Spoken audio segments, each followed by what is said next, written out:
Interrogatoire. Vite. Combien de ces avions pouvez-vous reconnaître?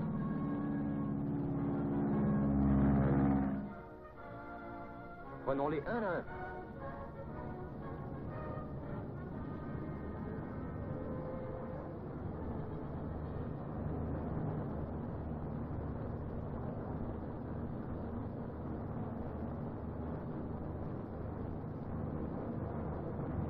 Allons, une dernière fois.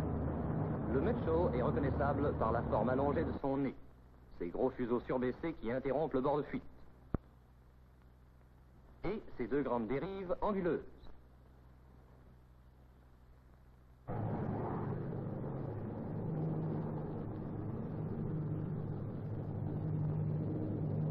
Connu en Amérique comme le B-25C, c'est l'avion qui à Tokyo a fait se terrer les Japonais, a hanté les Boches en Russie et harcelé l'ennemi en Afrique.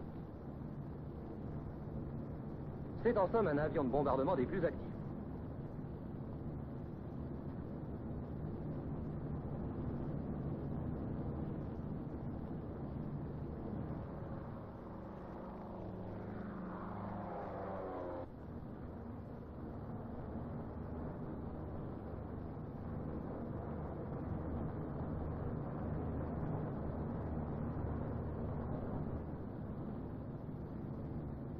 Un peu loin celui-ci, mais vous devriez quand même le reconnaître assez vite.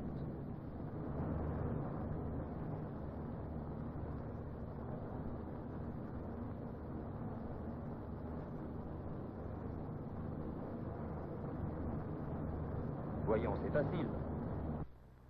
4 moteurs en étoile, l'aile Davis, très profonde, très mince, presque une coque d'hydravion, double empennage vertical, de grande taille et bien arrondi. Bien sûr, c'est un libérateur. Le libérateur, construit en Amérique, a participé au combat de la liberté avant que son pays n'intervienne.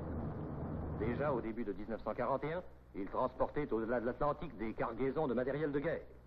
Aujourd'hui, sous les couleurs américaines et anglaises, il est d'une valeur inestimable dans le transport rapide de matériel.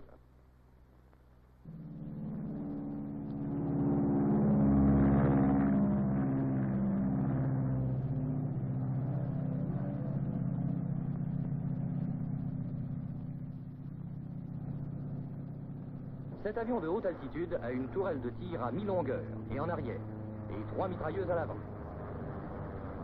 Rappelez-vous que le modèle numéro 2 a sa tourelle plus en arrière sur le fuselage que le modèle numéro 3. Celui-ci est le modèle numéro 2.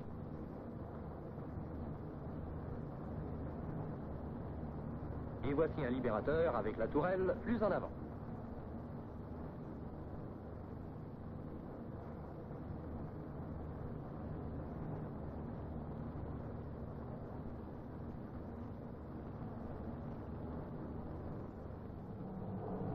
Maintenant au prochain, regardez-le bien.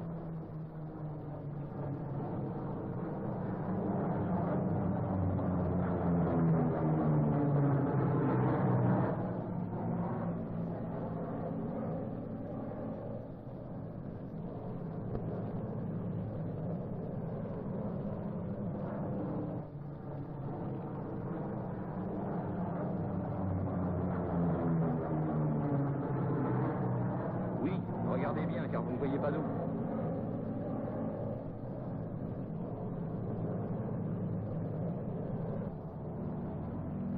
C'est un Lightning. À 2 fuselages bien espacés,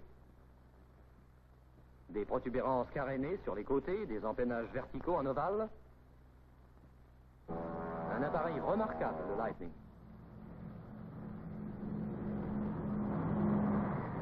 Cet avion est encore un Américain, construit par Lockheed. Son nez est puissamment armé d'un canon et de mitrailleuses. Ces 2 moteurs lui donnent un rayon d'action et une vitesse considérable.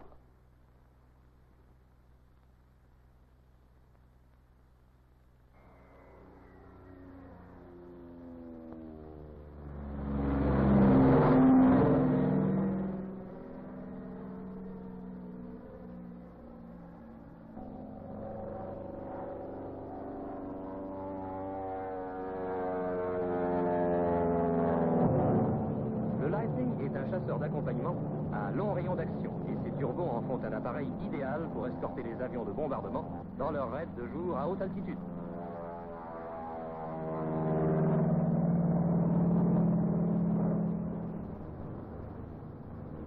Voici un avion plus difficile à identifier.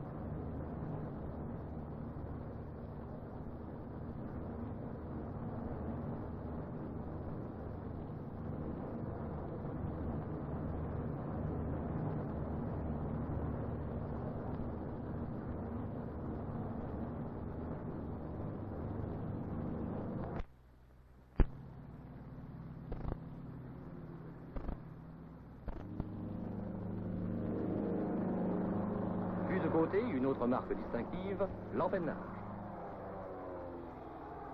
Encore un venant d'Amérique.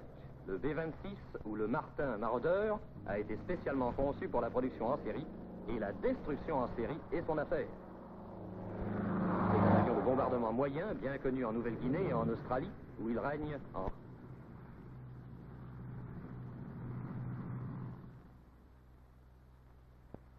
Et ce dernier, à qui destine-t-il cet armement formidable?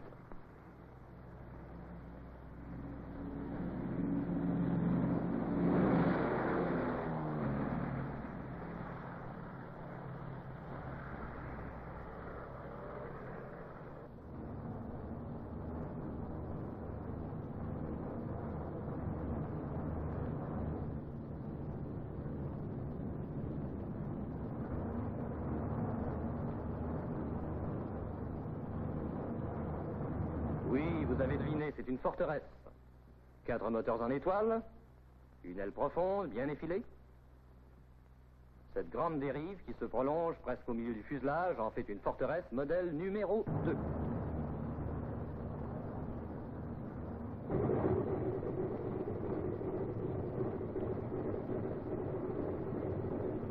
Ce modèle marque un gros progrès sur le modèle numéro 1. Il porte une plus grosse cargaison de bombes et est mieux armé. Les Focke-Wulf en savent quelque chose. La forteresse se spécialise dans les raids de jour. Ses turbos, sa cabine suralimentée et son viseur de bombardement ultra moderne en font l'appareil idéal à haute altitude. Avez-vous remarqué cette tourelle ventrale à l'arrière des ailes? Le Bosch, lui, a appris à la connaître à ses dépens.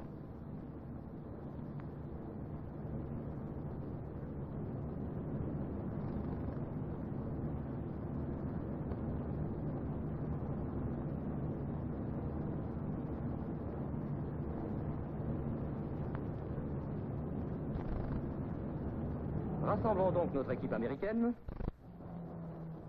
Le Mitchell, opérateur.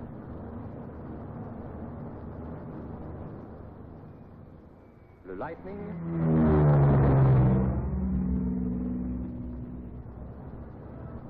Le Maraudeur.